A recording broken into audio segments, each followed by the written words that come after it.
জয় মা তারা, জয় গুরু বামদেব। আজ তোমাদের সামনে বলছি পিত্ত রোগ কি যোগ থাকলে হয়।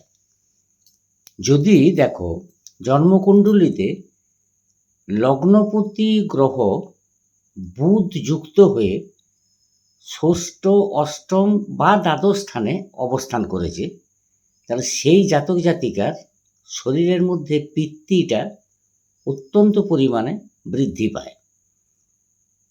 জ্যোতিষশাস্ত্রটা এমনই জিনিস, এটা আজকের নয়, ত্রেতা যুগ থেকে চলে আসছে।